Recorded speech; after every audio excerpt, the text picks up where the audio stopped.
It's time for the Voice of Reason podcast.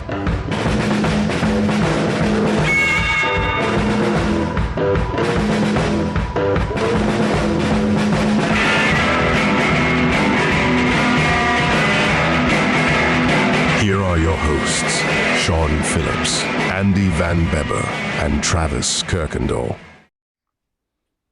And ladies and gentlemen, we are live. We can actually say that, yes. Yes, I can say it and mean it this time. It is a Thursday, March 7th, the great year of 2024, and we are in full swing.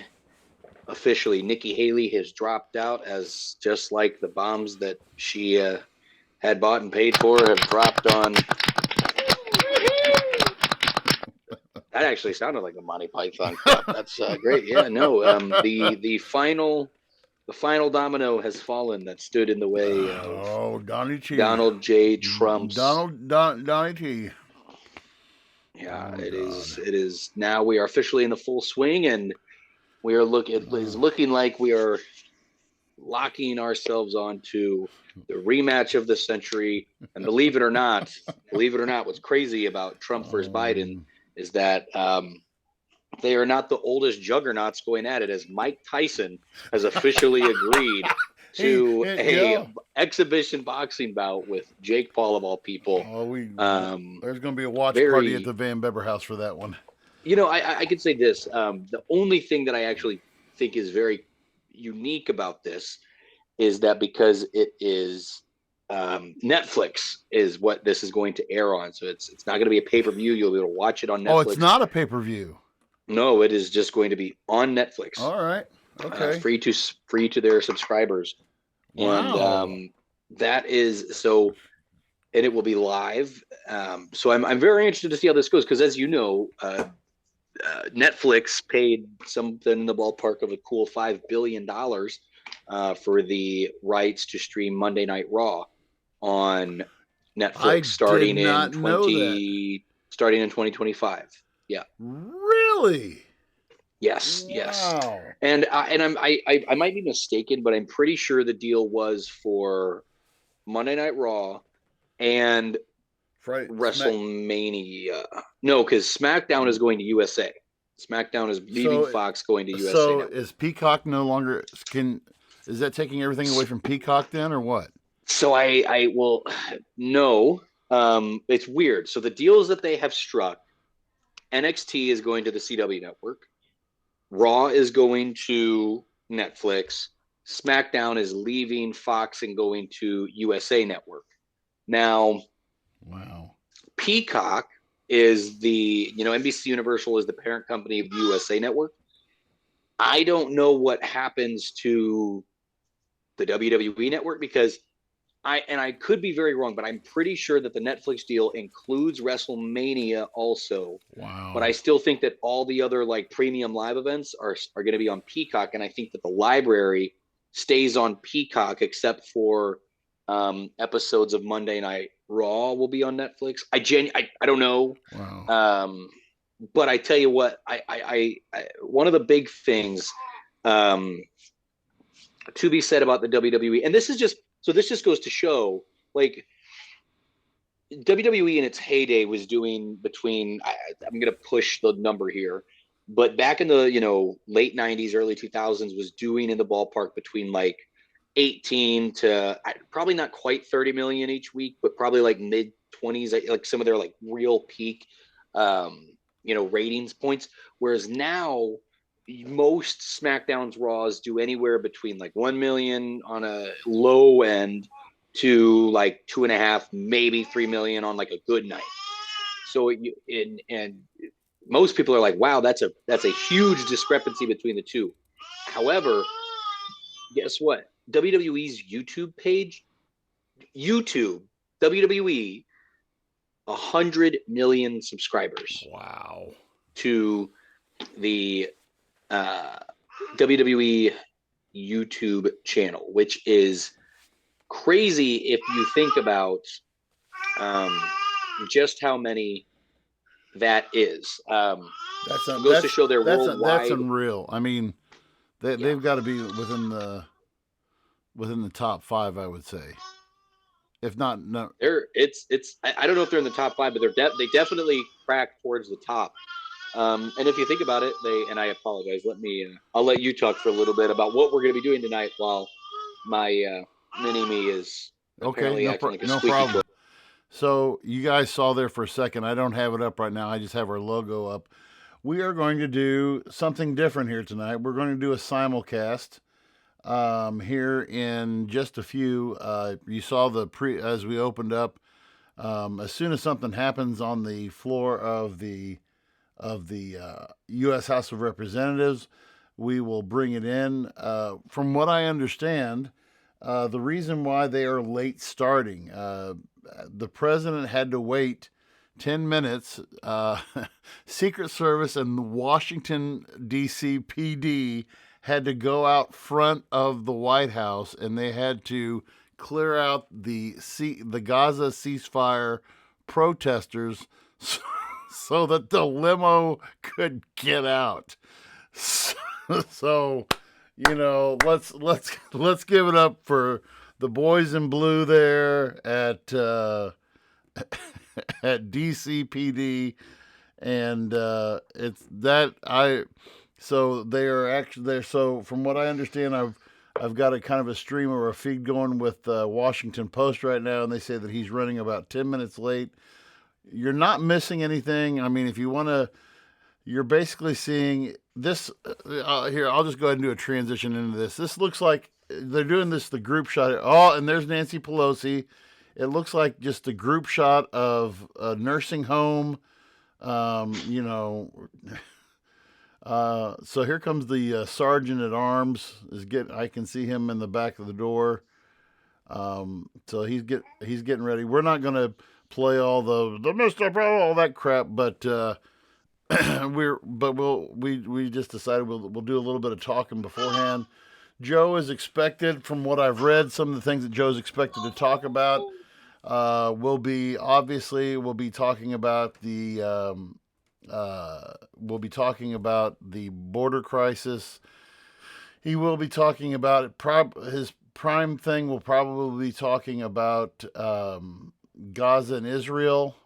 He's also going to be really using this State of the Union to push Bidenomics and try to lie to the country about how well the economy is doing. I believe that this is going to be highly entertaining because I really don't know what leg he has to stand on to go with, because, looking at some of the numbers, and they're still, I don't know, do you know the name? I don't know the name of his press secretary, but she has got, I think she could put a spin on just about anything, because she's the term that we used back in the day was called a spin doctor. She is a spin doctor, PhD, MD, you name it. She can put a spin on anything and put a positive spin on it. Looks like Joe's wife, Dr. Jill Biden, just came into the chamber, so that means that Joe is there. I'm sure they're probably giving him his medication and a warm cup of milk before he comes in, so he can, get right to it when it comes down to it. And now you see this is his cabinet coming in. All of his people are coming in. This just from my own childhood perspective, Sean. I don't know if it was the same for you or not, but when we were growing up, we had, of course, we didn't have satellite television, obviously, and my dad, we were a poor family. We didn't have cable television, so we had the Super 3 channels. We had ABC, CBS, and NBC, and this is before the days of Fox. And when Fox came along too, but when she was like, no, the president is on every channel. And so growing up, I watched some great State of the Union addresses. And in your opinion, because I feel like we had more, and maybe I'm wrong, but I feel like we definitely had more State of the Unions with Trump, definitely with President Obama, than we do with Joe. Am I wrong? Well, Is it so about here's the what. same? Or So this is a joint. So this is a joint address of Congress. So he's addressing both houses of Congress. State of the Union is given once a year. So the other messages that the president gives before a joint session of Congress, he can call a joint session and Trump did do quite a few messages to a joint sessions of Congress. There's also the budget address. The budget address, some years, Joe, as far as I know, I don't think Joe has ever given a budget address. But you're right, Obama and Trump both gave budget addresses, and they took every opportunity that they had to address Congress. Now, I've thought of some of the memorable ones that I had. Reagan, the one that stands out to me the most is in 1980. I was 85 or 86. So Reagan, he comes in and he's got one of his aides carrying this book. I dare to say probably yay thick. And he's going through his speech and everything, and he says, and he goes and he starts talking about the tax code. And so he reaches over and he grabs this book from a table that's off the camera just a little bit, and he basically he's like, "This, boom, is the U.S. tax code, and we need to make changes to it." And to me, that's one of the most memorable. I mean, Reagan knew how to work a crowd. He knew how to work a crowd. The other one I remember was the State of the Union, the February after September 11th, and I mean that was probably the most unified I'd ever seen the House of Representatives and the Senate. USA. I mean, Democrats, Republicans, both standing up and cheering, and just it was something to remember. But with Trump, it's Trump and Obama both were notorious for tooting their own horn about how great their program is. Now, I'm going to be interested to see how well Joe performs tonight, being his last his last handful of public speaking. It has not been stellar, to say the least. But like you said, this is going to be interesting because I am curious as to see how much Joe addresses the campaign. Because also on top of Trump, with Nikki Haley dropping out, I believe that Joe Biden's I don't even know the name, but I saw it came up on my Reuters feed yesterday that the other Democratic candidate dropped out of the election as well. So, I mean, and I don't know if I don't think I can ever remember a time this early because Super Tuesday was just this last Tuesday, and I don't ever remember a Super Tuesday where we already know who our candidates are going to be for the next election. I mean, at least for the for the incumbent party, but you don't know for the challengers. You don't know this early. And I think one of the things that you also have to take into consideration is in 2016, this time in the primary, we still had close to, I believe it was 10 or 11 candidates. There were 17 total candidates who ran for the Republican primary, including Donald Trump, in 2016. And this early in the game to be boom and boom. I mean, what do you see happening now that, I mean, so now you want to talk about a boxing match. You talked about Mike Tyson earlier. I mean, how are these guys, what's the circling of the ring going to look like, you think, with this coming up this early? Well, the big thing for me is I'm really interested to see if somehow, some way, Kennedy Jr. manages to find a way to sneak onto the ballot as a third party candidate. I was reading and watching some videos and stuff earlier today that just kind of talked about how he's not quite there yet, but getting closer. So I'm very interested to see how that would play in effect, and what it could actually mean if there was an actual third party name on ballots during election season. There's still time. However, as we know, as now as the field has really been set, even though we've talked about it, the field's been set for a while now. Right. It is very interesting to see. And here's the thing, like, there's a couple of things that I'm interested to see how they're going to shape up. And I'm interested to see if and when debates happen between Biden and Trump. I don't think that's going to happen. I don't think they do, solely for the reason that I just don't think that Biden can debate. And like, there's no way. I'm not saying that because like so one of the things is I have seen people talk about our TikTok videos that are getting more traction of a couple, they're getting, hundreds of comments. Usually people think that we are very far right leaning. We cannot stress this enough, that we are not. No. This is not an endorsement of Trump. I think the issue is, like, people have confused what being critical of a party means. Being critical of a party does not mean that you endorse the other party. Being critical just means that you're being critical. You're simply just stating, hey, I don't like these things. This individual is not good. So I can criticize Biden. It doesn't mean that I endorse Trump. I can criticize AOC. It doesn't mean that I endorse Marjorie Taylor Greene.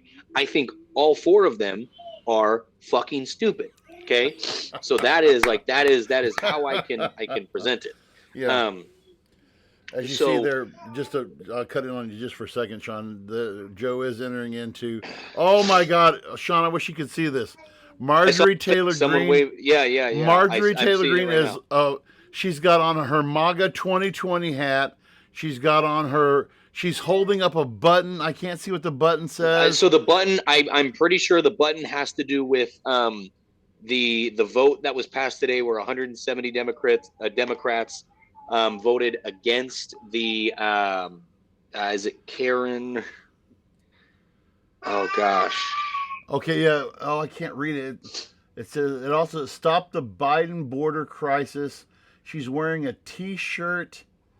I can't quite see what the T-shirt says, but she's got on a blazing red blazer. I had it backwards. Laken Riley was the Georgia student who was murdered by an illegal immigrant. Yes, that's what it is. I just saw it. Yes, I just saw it. 170 Democrats voted against that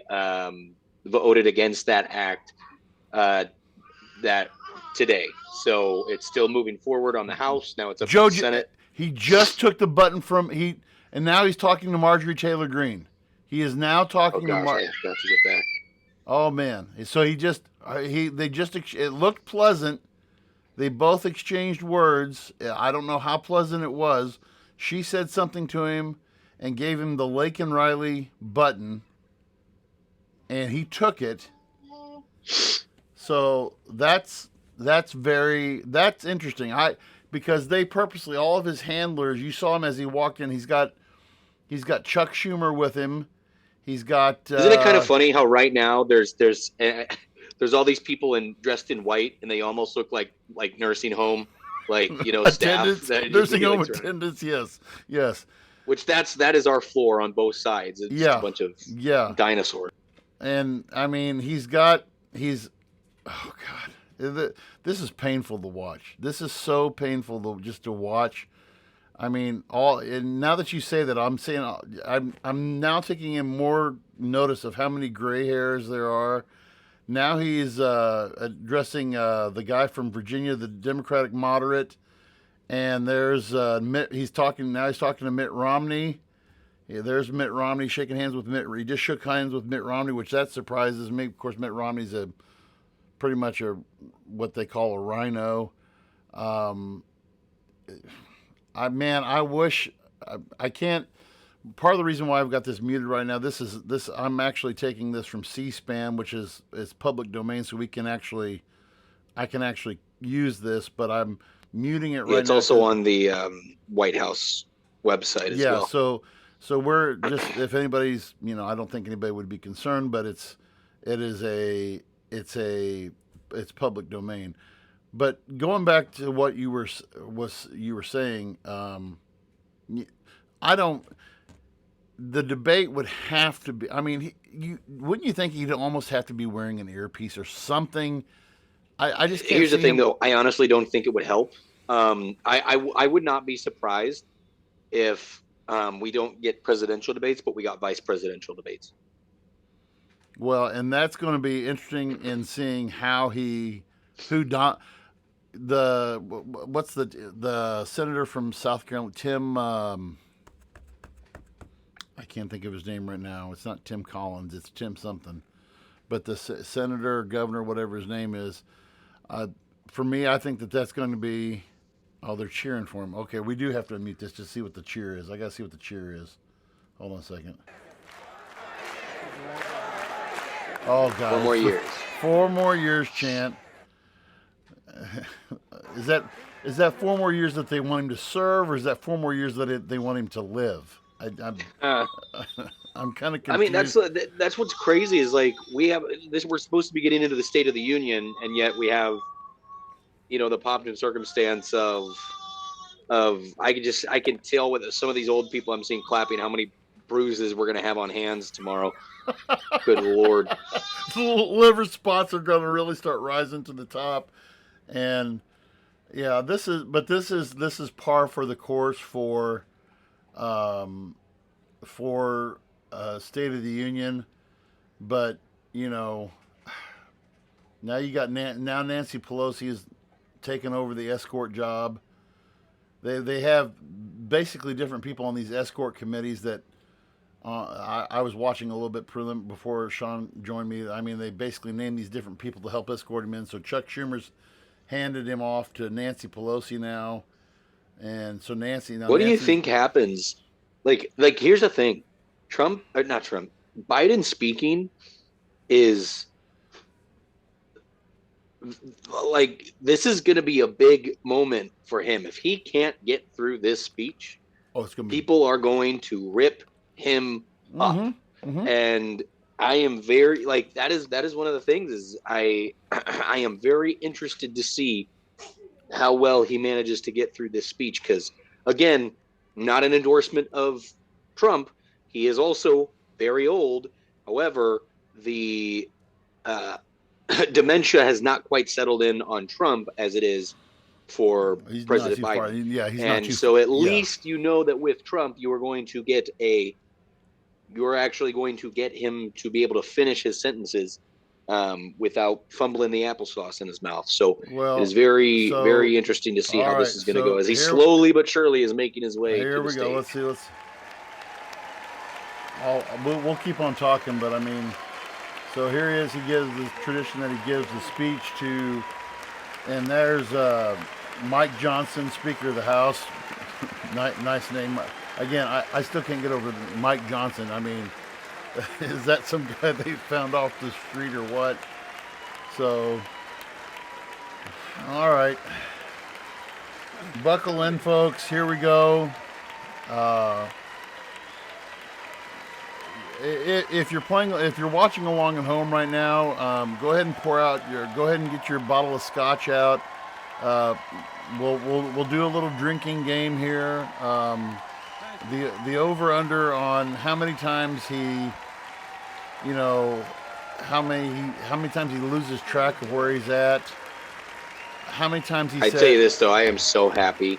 I'm so happy Nancy Pelosi is no longer behind. Oh my God! My God! What the worst? That looked like the crypt keeper back there. Just all right. You have to let the speaker. No, the speaker. I go home now. If I start, I go home now. Okay. Hunter, put your penis away. Mr. Speaker, Madam Vice President, members of Congress, my fellow Americans. In January 1941, Franklin Roosevelt came to this chamber to speak. He wasn't introduced. He was not formally introduced. Unprecedented in the history of the Union. Union. All right, here we go. Hitler was on the march. War was raging in Europe. President Roosevelt's purpose was to wake up Congress and alert the American people that this was no ordinary time. Freedom and democracy were under assault in the world. Tonight, I come to this same chamber to address the nation. Now, it's we who face an unprecedented moment in the history of the Union. And yes, my purpose tonight is to wake up the Congress and alert the American people that this is no ordinary moment either. Joe, Not wake since somebody President up. Lincoln and the Civil War have freedom and democracy been under assault at home as they are today. What makes our moment rare is that He's freedom already and slurring. democracy are under attack both at home and overseas at the very same time. Overseas, Putin of Russia is on the march, invading Ukraine and sowing chaos throughout Europe and beyond. If anybody in this room thinks Putin will stop at Ukraine, I assure you he will not.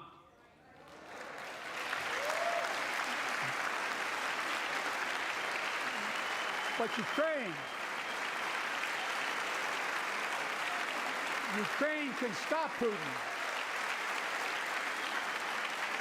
Ukraine can stop Putin if we stand with Ukraine and provide the weapons that needs to defend itself. Interesting to see what the Republican response is to this right now. This statement on the Ukraine. You see Mike Johnson behind there. He is clapping. You got some Republicans that are standing. They're not asking for American soldiers. In fact, there are no American soldiers at war in Ukraine, and I'm determined to keep it that way.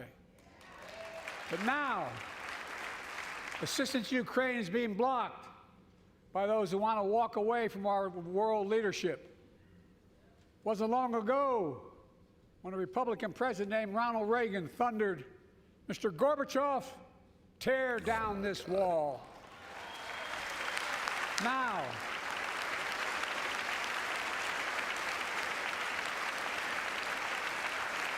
Now my predecessor, a former Republican president, tells Putin, quote, "Do whatever the hell you want."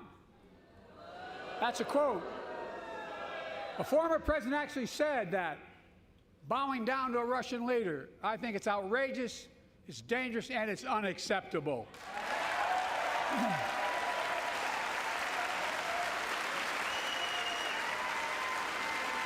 I'll take it down just a little bit there, Sean. We can discuss some of this stuff, and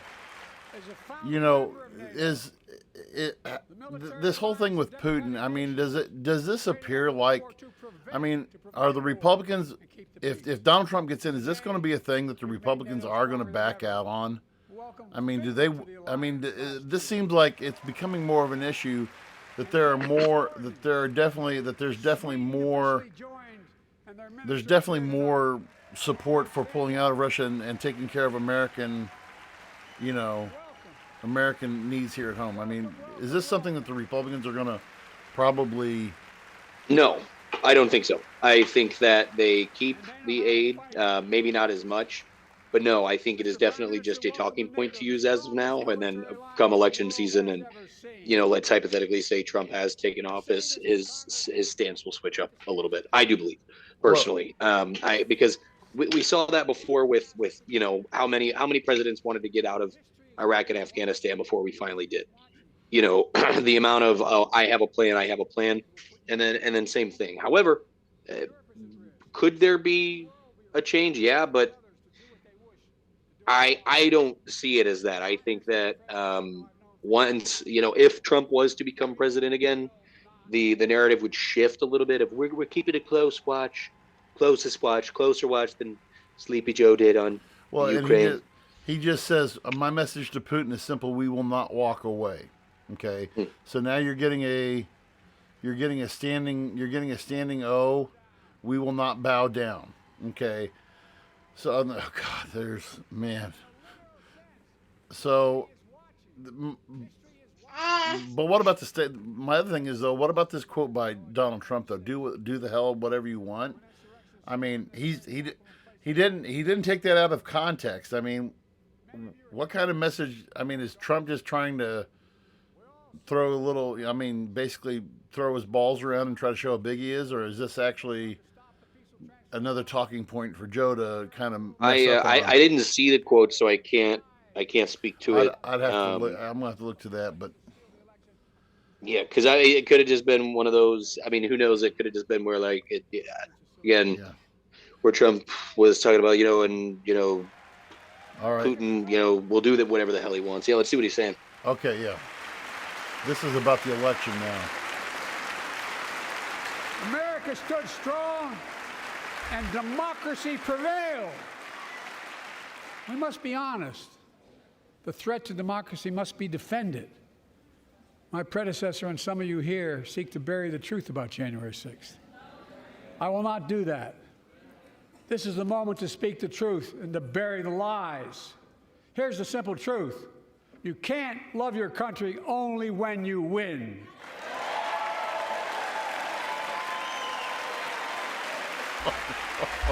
Oh, shots fired. Shots fired. Shots fired. As I've done ever since being elected to office, I ask all of you without regard to party to join together and defend democracy. Remember your oath of office of defending against all threats, foreign and domestic. Respect free and fair elections, restore trust in our institutions, and make clear political violence has absolutely no place in America, zero place. Oh, man. Again, Republicans, you got a few Republicans clapping there. it's not Mike Johnson clapping there in the hyperbole background. to suggest history is watching. We're watching. Your children and grandchildren will read about this day and what we do. History is watching another assault on freedom. Joining us tonight is Latoya Beasley, a social worker from Birmingham, Alabama. 14 months ago, she and her husband welcomed a baby girl thanks to the miracle of IVF. So we'll go ahead and this is part of the thing we can kind of tune down on this for a little bit because this is where they go through and that's another interesting thing. That was the last thing I was going to expect him to talk about was going to be January the 6th. I was also expecting more heckling from, last year at this time, Marjorie Taylor Greene heckled the crap out of Joe while he was giving the speech. Again, is this, hey, just in case out of a miracle of God that I do pull an election out of my butthole, let's have another peaceful transfer of power and not have another January 6th. I mean, I think that was very interesting comment there. All right. Oh, Roe v. Wade. Here we go. There's so much more.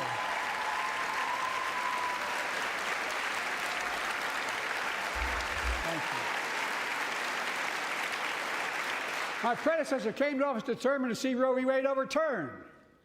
He's the reason it was overturned, and he brags about it. Look at the chaos that has resulted. Joining us tonight is Kate Cox, the wife and mother from Dallas. She's become pregnant again and had a fetus of a fatal condition.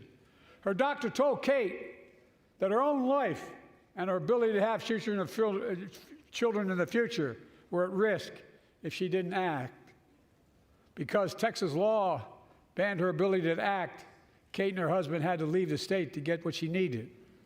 What her family got through should have never happened as well, but it's happening in too many others. There are state laws banning the freedom to choose, criminalizing doctors, forcing survivors of rape and incest to leave their states to get the treatment they need. Many of you in this chamber and my predecessor are promising to pass a national ban on reproductive freedom. My God, what freedom else would you take away? Look, it's a decision to overturn Roe v. Wade. The Supreme Court majority wrote the following, and with all due respect, justices, women are not without electoral power. Electoral or political power. You're about to realize just how much you're right about that.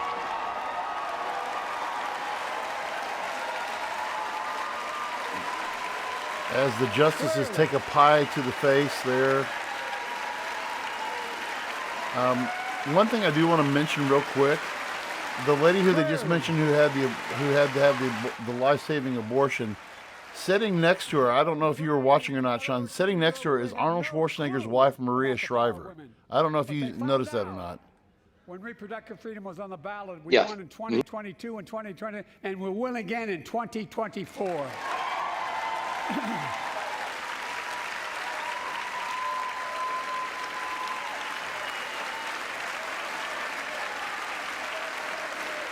If you, the American people, send me a Congress that supports the right to choose, I promise you, I'll restore Roe v. Wade as the law of the land again. And again, Republicans' buttholes are puckering up across the aisle as we see it happening there. Folks, America cannot go back. I'm here tonight to show what I believe is the way forward, because I know how far we come. 4 years ago next week, before I came to office, the country was hit by the worst pandemic and the worst economic crisis in a century. Remember the fear, record losses? Remember the spikes in crime and the murder rate, raging virus that took more than 1 million American lives, of loved ones, millions left behind? A mental health crisis of isolation and loneliness.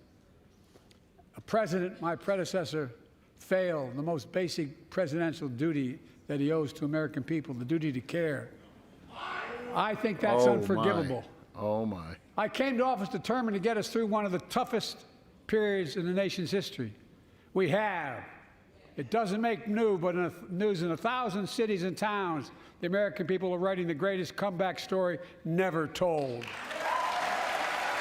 So as we said earlier, so now we're going to see the lead into the greatest recovery story ever told. So this is going to be the lead in to how great Bidenomics is. America's comeback is building the future of American possibilities, building an economy from the middle out and the bottom up, not the top down, investing in all America, in all Americans, to make sure everyone has a fair shot, and we leave no one behind. The pandemic no longer controls our lives. The vaccines that saved us from COVID are now being used to beat cancer, turning setback into comeback. That's what America does. That's what America does. Did he just say that the COVID vaccine is now being used to fight cancer? That's news to me. That's news to me. Is on the brink. Now our economy is literally the envy of the world. 15 million new jobs in just 3 years, a record. A record.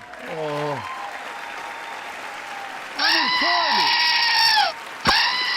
at 50-year lows. Oh my God. A record 16 million Americans are starting small businesses, and each one is a literal act of hope. Just for the record, Sean, Murdoch says, what are the odds Mike Johnson will shred the manuscript of this speech just like Nancy Pelosi did to the one of Trump? Where is it written we can't be the manufacturing capital of the world? We are, we will. More people have health insurance today. More people have health insurance today than ever before. The racial wealth gap is as small as it's been in 20 years. Wages keep going up. Inflation keeps coming down. Inflation has dropped from 9% to 3%, the lowest in the world. What? Tending lower. What? What? What? The landing is and will be soft. Oh my goodness. Oh my goodness. And now, instead of importing foreign products and exporting American jobs, we're exporting American products and creating American jobs. Right here in America. Oh my goodness.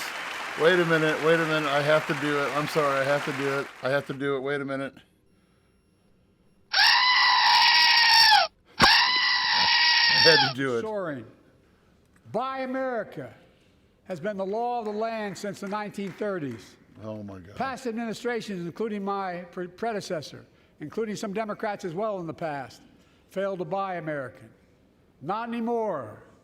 On my watch, federal projects that you fund, like helping build American roads, bridges, and highways, will be made with American products and built by American workers.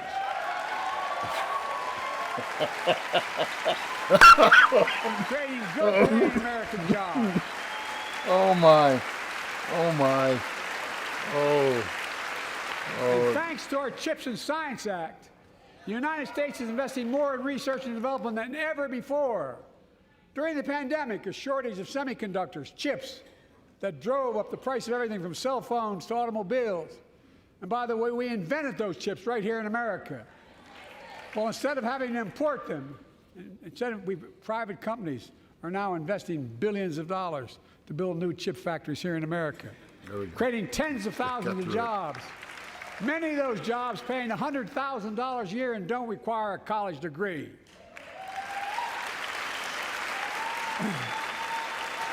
I'm sure there's some electrical engineers that will tend to probably disagree with that, but okay. My policies have attracted $650 billion in private sector investment in clean energy, advanced manufacturing, creating tens of thousands of jobs here in America. And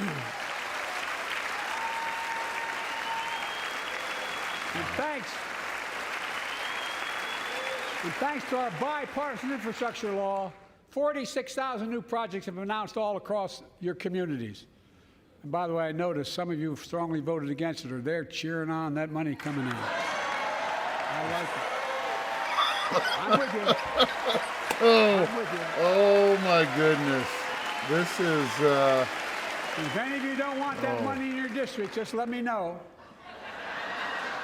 Modernizing our roads and bridges, ports and airports, public transit systems. Removing poisonous lead pipes so every child can drink clean water without risk of brain damage.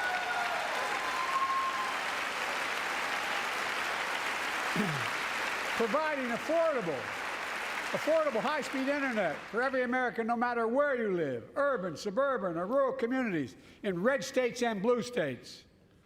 Record investments in tribal communities. Because of my investment in family farms. I will make a comment to that. I actually have seen with the whole rural and suburban internet thing that we now have. I mean, a lot of Pike County now has internet that runs into the rural areas. Spectrum, a large percentage of our school district now is rural, but now has internet.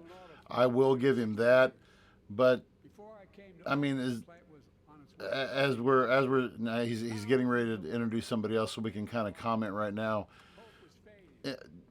What's striking you so far here, Sean? What's some of the things that you're hearing? I saw you shake your head there a couple times. What's some of the things? I'm really annoyed with the touting of how Bidenomics has performed. We know it is not fiction. It is true that these new jobs that have been created by Biden and his economy, they're not new jobs. No. People were not working, and people just had to go back to work. And they're not new jobs. We also know that these jobs are also people working more than one job to make ends meet. Right. His tout about inflation is a downright lie. Go anywhere right now. Right. Things are more expensive everywhere than they've ever been. That is inflation is not down. Inflation feels like it's at an all-time high. It might not be at an all-time high, but his 3%, he is full of shit. He might be at 3% of the last week. It has not been the trend during his presidency. That is a fact. So again, I've always thought State of the Unions can be annoying because it's more like a dog and pony show of the people standing up and clapping and right now he is introducing the president of the UAW right now, and he's taught, if anybody's reading the thing about on the bottom there, but he's touting how the deal was made with UAW and getting higher wages. I wish he would talk about how the plant in Wentzville has laid off 2 of their shifts because basically overproduction and people are not buying cars right now. Why? Because cars are more expensive than they've ever been. Right. Ever. Right. Ever. And I really, he's going to avoid it, but I want him to talk about immigration. Yeah, I know he's going to dodge that. Yeah, and I mean, I'd like to hear him talk. We're getting close to our time, but this is, I've always wanted to. You actually recommended this evening, and I thought, man, that'd be a great idea. I mean, to do kind of a live fact check, and like you said though, dog and pony show is an underlying is an understatement because that's not. Here, look how great our union is. Our buddy Jonathan just said. He said that is probably more of the private sector bringing internet to the rural areas so they can make more money. And I can agree. I'll go with you that. Oh, here's another 4 more years chant. There we go. 4 more years. 4 more years. Fantastic. 4 more years. Let's listen to a little bit more, and then we'll end her out here. Let's listen to a little bit more. Biggest corporations no longer get all the tax breaks. And by the way, I understand corporations. I come from a state that has more corporations invested than every one of your states in the United States combined. And I represented it for 36 years. I'm not anti-corporation, but I grew up in a home where trickle-down economics didn't put much on my dad's kitchen table. That's why I determined to turn things around so middle class does well. When they do well, the poor go way up and the wealthy still do very well. We all do well. And there's more to do to make sure you're feeling the benefits of all we're doing. Americans pay more for prescription drugs than anywhere in the world. It's wrong, and I'm ending it.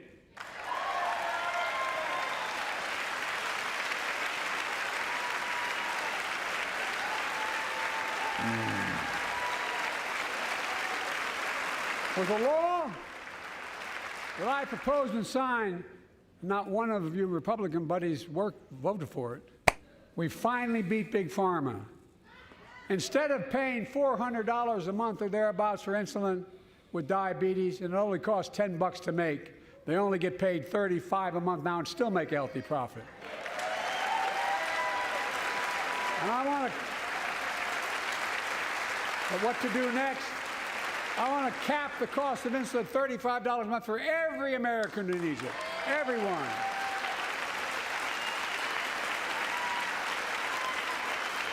For years, people have talked about it, but finally we got it done and gave Medicare the power to negotiate lower prices on prescription drugs, just like the VA is able to do for veterans.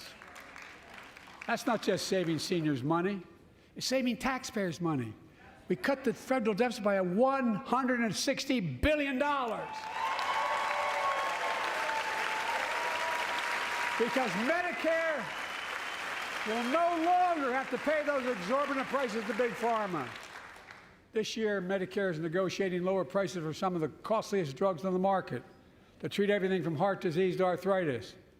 It's now time to go further and give Medicare the power to negotiate lower prices for 500 different drugs over the next decade.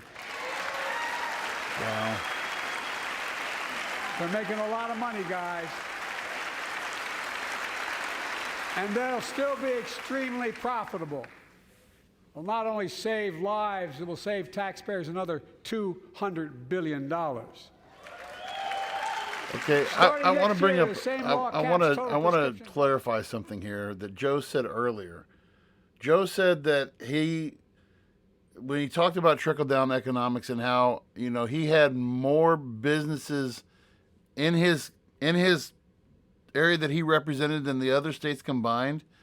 Just as a reminder, folks, Joe is a senator from Delaware. Delaware.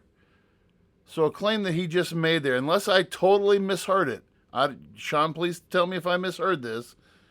He's saying that the statement he made there was, my state is just as corporate and factory producing than you guys. Did I hear that correctly? I don't know if he said that or if he said the state that he grew up in. He grew up in Pennsylvania. He grew up in Pennsylvania. He was born and raised in Pennsylvania. And I don't know if he said if it was the state he represented or like the state that he was raised in. Like he grew up in it, but either way, I know that Pennsylvania's. Pittsburgh still. A big industry. Yeah, but I mean, still, that's one thing. I don't know. I get. I'll end with this, and if you want to say something more, if you want to listen some more, we can. But again, I challenge people as you go back and you look over this and as you listen to this as we go off, I challenge people, and this again, as Sean said earlier, we're voice of reason. We're pretty much, we try to stay as middle of the aisle as we can. Just because we're trashing one doesn't mean we support the other. But there has to be some fact checking going on when you watch something like this. When you look at something like this, this is the point of this address, is to say, here is the state of our country. The state of our country is good. The state of our country is bad. The state of our country is this, that, or the other. What this has turned into, as Sean referred to it before, is a dog and pony show. This is hey, look how great our stuff is working, and he's using this as a 60-minute free political commercial is what this is. And so, pretty much every president from the old days on, this is what they've done. And just as a reminder, folks, one other piece of history: the first president to deliver in person the State of the Union was Woodrow Wilson. Woodrow Wilson was the first president to deliver the State of the Union in person to the White House, or to the joint session of Congress. And so, like I said, this is the 60 minutes of free commercial for Joe, and he's going back, and what he's talking about now is, again, talking about the housing market, which is, I wish Travis was able to join us tonight. You guys should talk about this too, about how crazy the housing market is, and how, my administration is also eliminating, what are you eliminating? Title insurance on federally backed mortgages. When you refinance your home, you can save thousands of dollars wow. Okay. We'll let it go at that. Sean, anything else you want to say tonight before we end it up? No, we'll definitely, for our listeners that have followed along with us live, we'll recap this on our next episode. And we'll get some how the rest of this goes, and but no, it was good to listen in with you guys. We'll definitely have to do something like this more often. This was a lot of fun. But yeah, I hope you guys enjoyed it, and thanks for joining us live. It's kind of good to be back talking to everybody live. So we'll finish this up, and then we'll recap with you guys next week, and hopefully some good juicy news is on the way. All right, we'll see you all next week. Thank you for listening to the Voice of Reason podcast. Be sure to check out our other content on Facebook, YouTube, and TikTok.